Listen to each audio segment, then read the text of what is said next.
আগামী বছরের ফেব্রুয়ারির প্রথমার্ধে অনুষ্ঠিত হবে ত্রয়োদশ জাতীয় সংসদ নির্বাচন। রংপুরে আইন শৃঙ্খলা কমিটির বৈঠকে কথা জানিয়েছেন প্রধান নির্বাচন কমিশনার এএমএম নাসির উদ্দিন।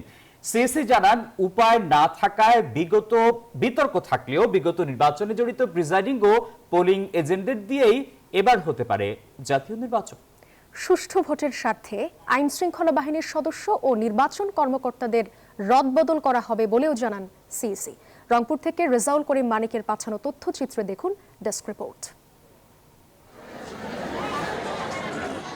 বিগত ৩ নির্বাচনের বিতর্কিত কর্মকর্তারা আসছে সংসদ নির্বাচনে দায়িত্বে থাকবেন কিনা এ নিয়ে চলছে আলোচনা সমালোচনা। কোনো কোনো মহল থেকে উঠেছে তাদের বিচারের দাবিও।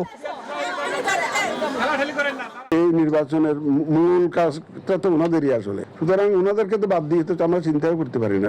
শনিবার রংপুরে মতবিনিময় সভায় প্রধান নির্বাচন কমিশনার জানান, আগের ৩ নির্বাচনের দায়িত্বে থাকা কর্মকর্তাদের কারণে ভোটে আস্থা হারিয়ে ফেলেছিল জনগণ। সে আস্থা ফিরিয়ে আনাই এখন বড় চ্যালেঞ্জ। তবে বর্তমান প্রশাসন নিয়ে তা করা সম্ভব বলেও মনে করেন সিইসি। ইলেকট্রাল প্রসেসের উপরে, ইলেকশন কমিশনের উপরে, ইভেন আমাদের যারা ইলেকশন পরিচালনা করেন, সেটা প্রশাসনের হোক, পুলিশের হোক, আইন শৃঙ্খলা বাহিনীর সদস্য, মানুষের আস্থাটা নষ্ট হয়ে গেছে। টোটালি প্রিসাইডিং পুলিং অফিসার মিলে একটা সুন্দর নির্বাচন দিতে পারে, এই যে একটা মানুষের যে বিশ্বাস আস্থা জায়গাটাকে সৃষ্টি করে দেওয়া, এটি একটা সবচেয়ে বড় চ্যালেঞ্জ হয়ে গেছে। ভোট কেন্দ্রে বিশৃঙ্খলা হলে একাধিক কিংবা পুরো আসনের ভোট গ্রহণ স্থগিত করা হবে বলেও জানান সিইসি।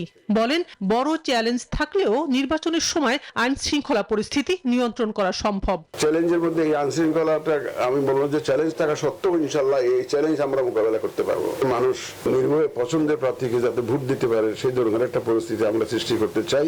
পরে দুপুরে রংপুর সার্কিট হাউসে আইন শৃঙ্খলা কমিটির বৈঠকে প্রধান নির্বাচন কমিশনার জানান, ফেব্রুয়ারির প্রথমার্ধেই হতে পারে জাতীয় সংসদ নির্বাচন।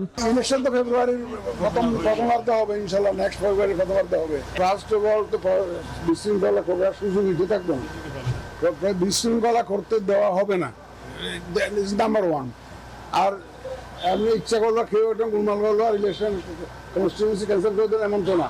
প্রপার তদন্ত হবে, তো প্রপার তদন্ত হবে। যদি দেখা যায় যে আসলে ক্যান্সেল করার মতো, তাহলে না হবে। ভোটে লেভেল প্লেইং ফিল্ড তৈরি হলে দলগুলো নির্বিঘ্নে ভোট উৎসবে অংশ নেবে বলেও মন্তব্য সিইসির। কেউ ভোট বর্জন করলেই তাকে দেশদ্রোহী বলা থেকে বিরত থাকার আহ্বান জানিয়ে গণমাধ্যমের সহযোগিতা চান প্রধান নির্বাচন কমিশনার।